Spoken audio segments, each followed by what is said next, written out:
Imagine walking into a crowded room. Everyone is laughing, everyone is debating, everyone is trying to prove themselves with long speeches. And then, another man enters. He doesn't argue. He doesn't justify. He doesn't need to raise his voice to be heard. He simply sits down, and the atmosphere changes. The laughter suddenly fades. Every eye shifts. Have you ever witnessed that moment, when one man's silence chills an entire room? Have you ever wondered why silence weighs heavier than 1,000 excuses? Why sometimes a person doesn't have to say a word, yet everyone grows cautious? That is not weakness, that is power. The power of someone who has nothing to prove, the power of deliberate withdrawal. Machiavelli once wrote, "A prince must know how to disappear while still preserving influence. For absence, if intentional, becomes a mirror, and in that mirror, others do not just see you. They see their own dependence." Do you realize that? People are not truly afraid of losing your love. They are afraid of losing their control over you. They don't miss you for who you are. They miss the feeling of being able to call you anytime. They miss the kindness you gave unconditionally. And if you are always available, always answering, always explaining just to keep the peace, then you are not loved. You are being used. How many times in your life have you said yes while your heart was screaming no? How many times have you rushed to explain yourself just so others wouldn't misunderstand?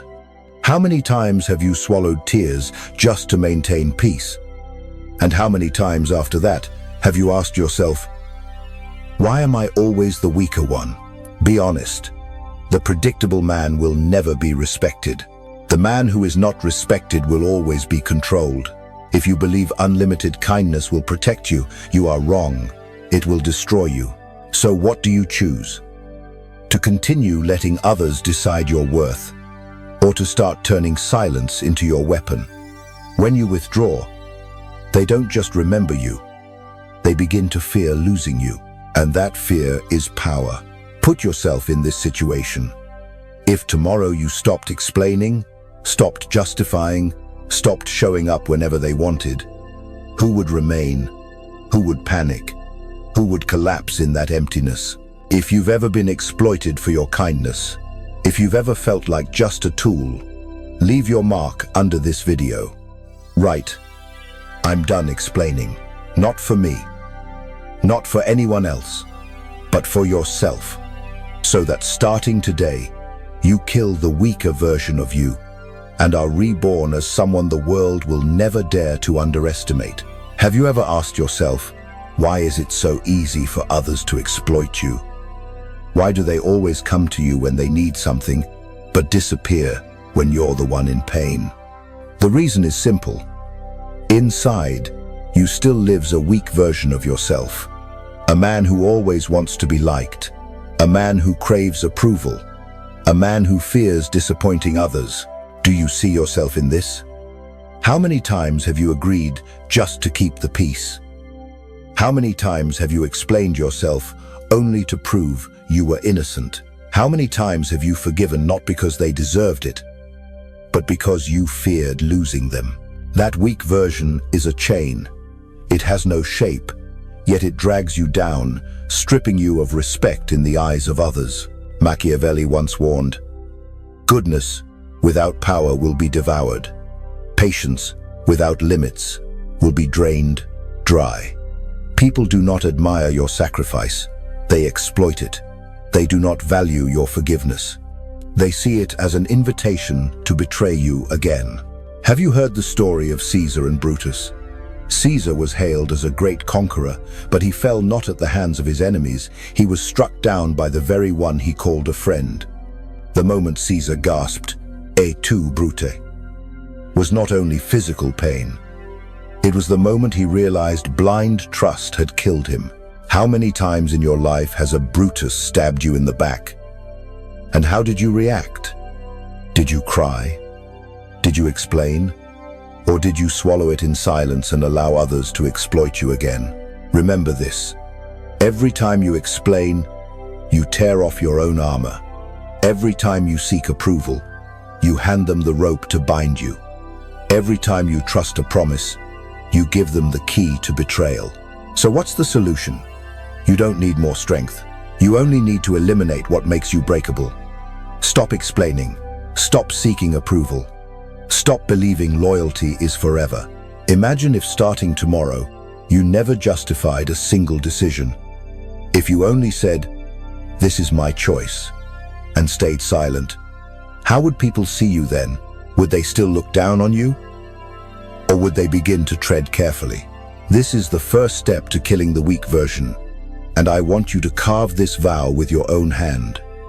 Leave a comment, "I choose Fortress Mind," because if you don't kill the weak version, sooner or later, it will kill you.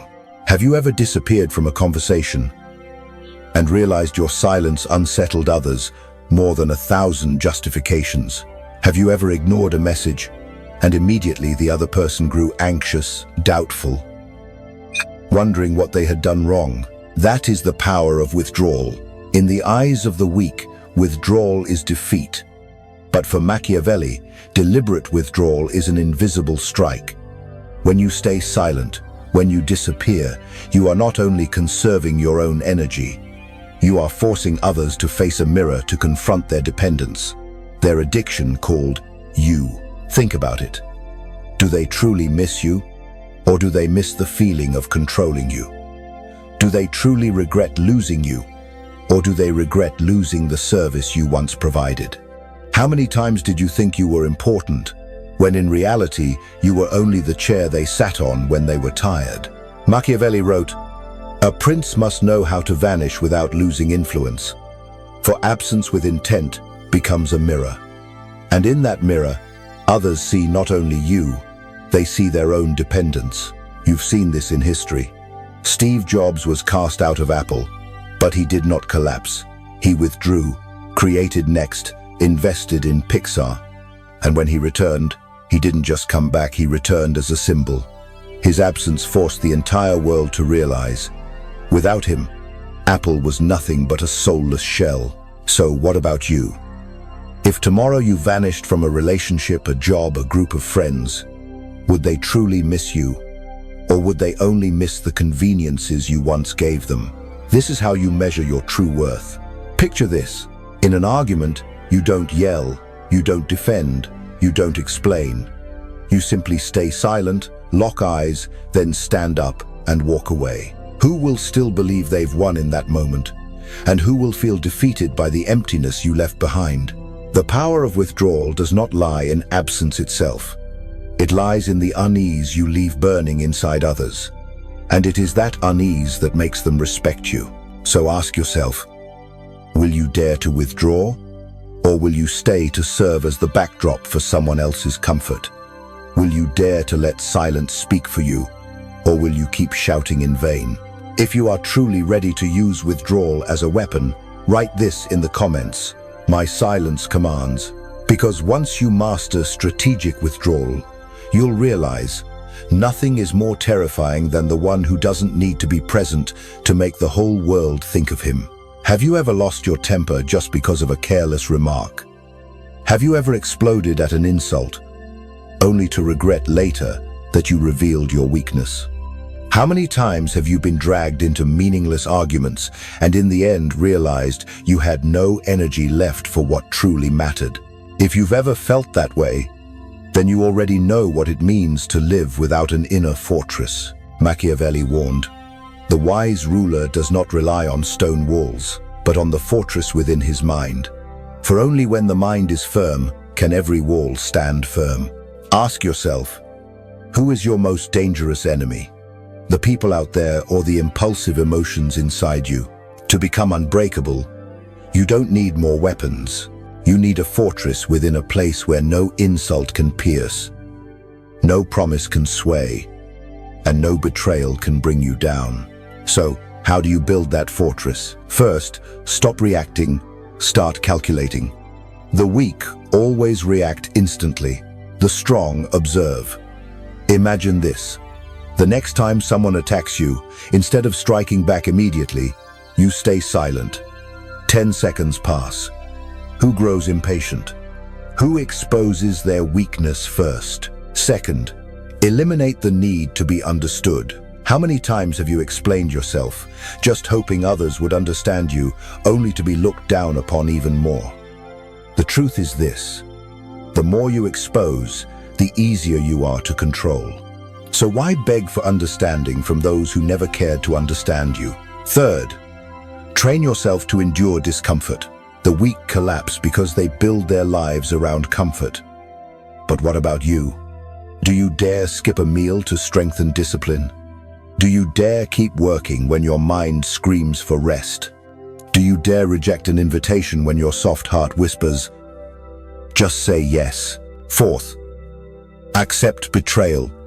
As a rule, how many times have you been shocked when friends or allies turned their backs on you? But why the shock? Loyalty is always temporary.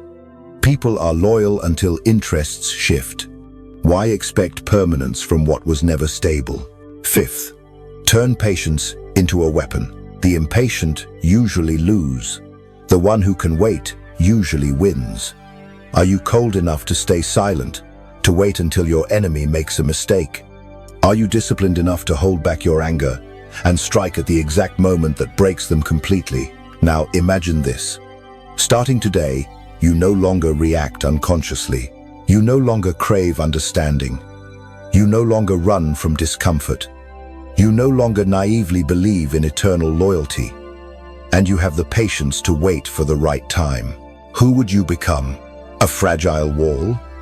Or an unbreakable fortress? If you are truly ready to lay the first brick, write down this vow. I'm building my fortress mind, because only when the inner fortress is built will you stop being prey. You will become the one the world must fear. Have you ever wondered why you feel exhausted even when you haven't done anything heavy?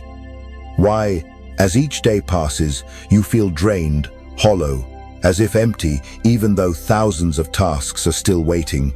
It's not because you're weak. It's because you've allowed others to withdraw your energy, as if from a bank with no closing hours. Carl Jung once said, "Every thought, every emotion withdraws a portion from the limited reserve within us." In other words, you have a finite energy tank, but instead of guarding it, you let it leak into meaningless arguments, into people who only exploit you, into relationships that make you smaller. How many times have you wasted an entire day being angry at a single remark? How many times have you been dragged into arguments that changed absolutely nothing? How many times have you poured your time, your strength, your care into people who never gave a single drop back? Machiavelli wouldn't call that exhaustion. He would call it failed strategy. Because the one who spends energy on small battles will have nothing left when the real war arrives. Do you see this cold truth? The strong are not those with endless energy. The strong are those who spend energy like gold, rare, precious, and worth every drop. Look at kings and rulers. They never scattered gold recklessly. They kept it, accumulated it, and spent only when they knew the return would come back tenfold. The same with your energy. It is not for waste, it is for investment. So, are you investing or are you squandering? Every time you react, you pay a piece of energy. Every time you play the rescuer, you withdraw from your reserves and hand it away unconditionally.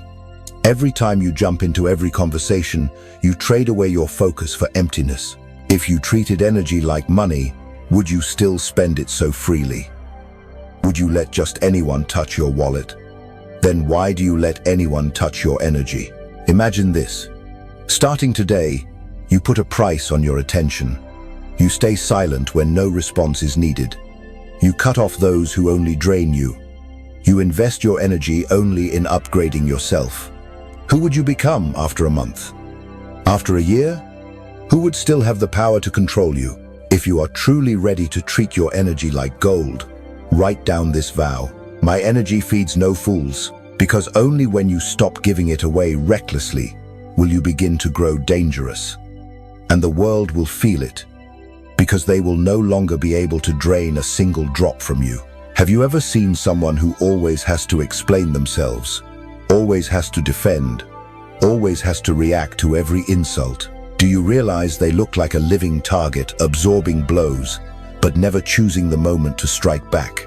If you only defend, sooner or later you will collapse. A wall that only resists will eventually crack. Real power does not lie merely in protecting yourself, but in knowing when to stay silent and when to strike so decisively that no one dares challenge you again. Machiavelli once warned, "A wise ruler never fights on a battlefield chosen by someone else." What does that mean? It means, if you keep reacting by their rules, you've already lost before the battle even begins. Ask yourself, how many times have you been dragged into arguments where you gained nothing, only exhaustion? How many times have you been provoked just so the other person could delight in watching you lose control? How many times have you stepped into a battle you never wanted in the first place? Napoleon never charged into confrontations his enemies prepared. He chose the time. He chose the ground. He drained them first, and then he struck. Do you dare do the same? Do you dare wait, stay silent, and then strike at the exact moment your enemy least expects, crushing them completely? Picture this. In the face of an attack, you don't react. You observe. You stay silent. You let them believe you're weak. And then, at their most careless moment, you deliver the one blow they never saw coming. Who is really in control then? To do this, you need 3 principles. 1. Never fight on the battlefield others choose. Let them expose their weakness, then strike where it hurts most. 2. Become unpredictable. When you stay silent, every move you make leaves others unsettled. Do you want people whispering, "What will he do next?" 3. Reward and punish coldly. Do not threaten, do not explain. When someone betrays you, erase them from your life quietly, without warning. And when someone is loyal, even a small recognition is enough to make them desperate to keep their place. Do you realize this? People don't fear shouting. They fear cold silence and sudden retaliation. So I ask you, will you remain the one who only defends? Or will you learn to attack like a strategist? Will you keep playing by their rules? Or will you force them to play by yours? If you're ready to choose your own battlefield, leave this vow in the comments. I choose my battlefield, because only when you stop reacting and start calculating will you cease being prey. You will become the one who decides when the game begins and when it ends. Have you ever met someone who silenced an entire room before even opening their mouth? They didn't need to shout. They didn't need to prove themselves. They didn't need to command. Yet, by their mere presence, everyone grew cautious. Have you ever wondered why? That is the aura of power. Machiavelli understood. Power does not only lie in actions, but in the feeling you create in the minds of others. You don't need to prove you're strong. Your silence, your stance, your gaze, these alone remind people, do not cross him. Think of Alexander the Great. He didn't need to scream to make his soldiers obey. A cold stare, a straight posture, and a long silence were enough for everyone to recognize he was the center. No one dares underestimate the man whose silence carries the scent of power. And what about you? When you walk into a room, do others feel your presence? Or are you just another shadow dissolving into the crowd? Have you ever asked yourself why people don't respect your words? Perhaps it's not because you're wrong. Perhaps it's because even in silence, you haven't built an aura strong enough to command caution. Aura doesn't come from what you wear on the outside. It comes from the principles you hold within. 1. Speak less, but with weight.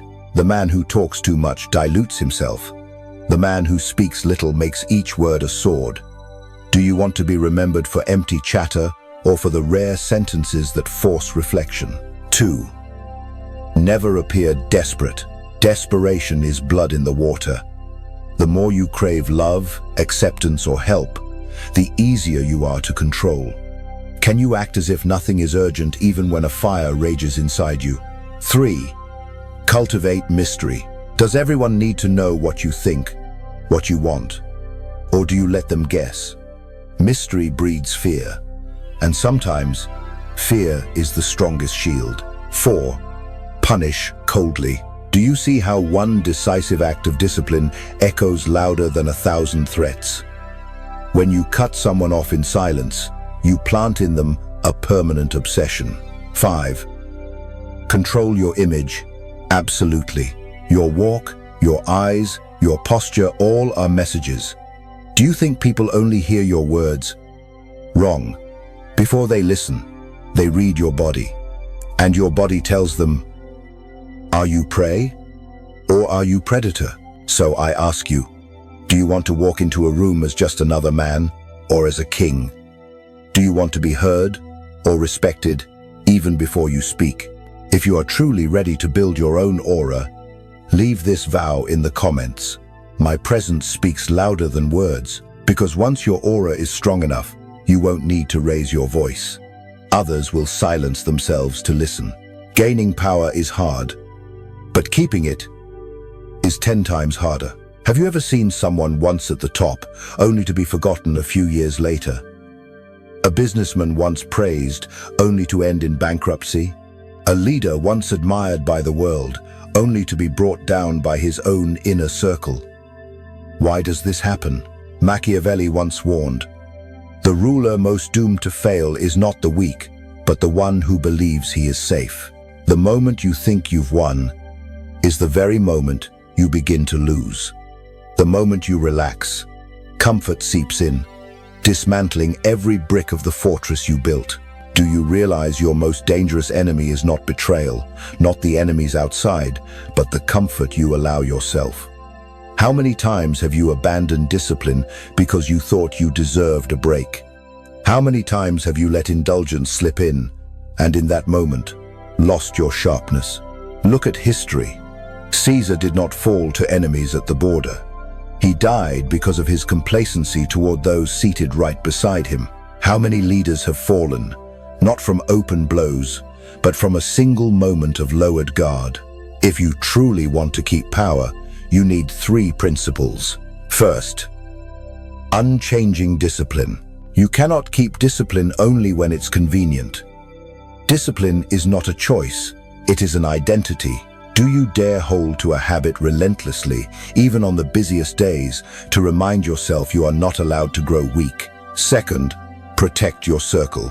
The most dangerous enemy is not outside the gate, but among those you let inside your castle. Do you dare face someone once close to you, but who now weakens you, and cut them out of your life? Third, never let anyone believe they own you. People will try to bind you with love, with closeness, with false loyalty. Do you dare keep a distance warm enough to inspire loyalty, yet cold enough that no one ever fully possesses you? Do you see it? They will call you cold, they will call you distant, they will call you arrogant. But ask yourself, do you want to be loved for your softness or respected for your untouchability? So I ask you, if tomorrow you stopped relaxing, stopped compromising, stopped letting comfort ruin your discipline, who would you become in a year? An ordinary man or an eternal cold fortress? If you are truly ready to guard eternal cold power, write this vow in the comments. I guard my power with discipline, because true power is not the moment you seize it.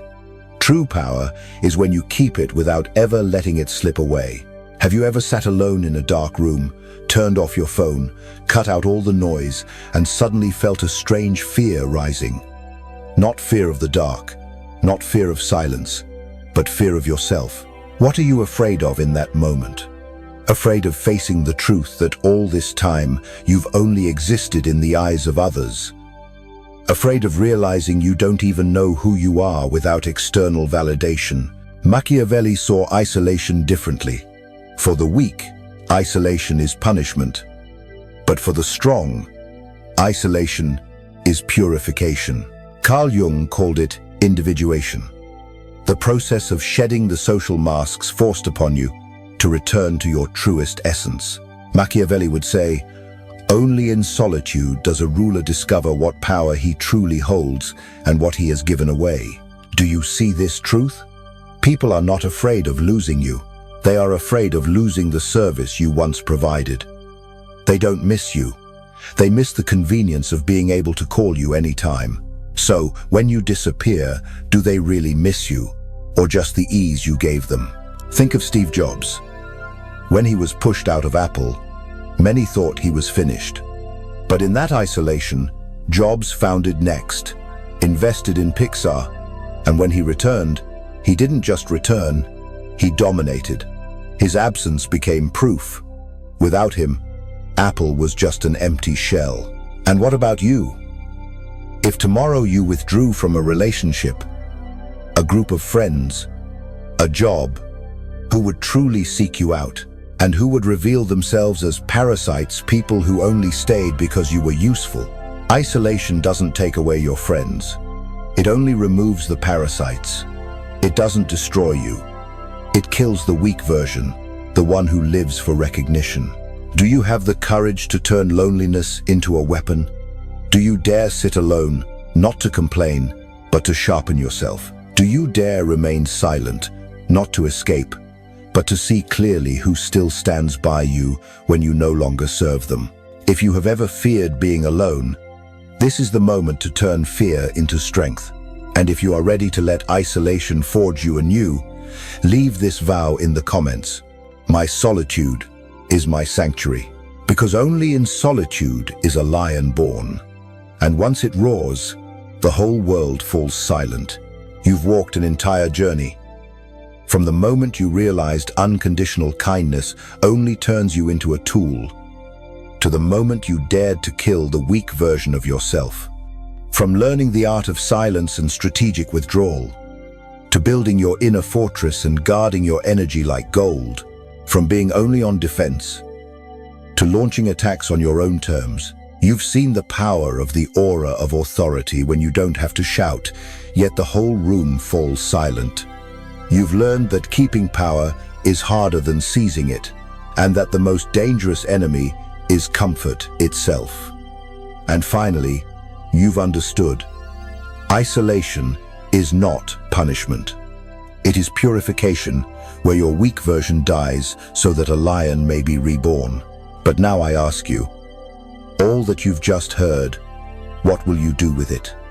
Will you let it remain mere philosophy, drifting past your ears, only to return tomorrow to your old ways? Or will you turn it into blood, into bone, into habit?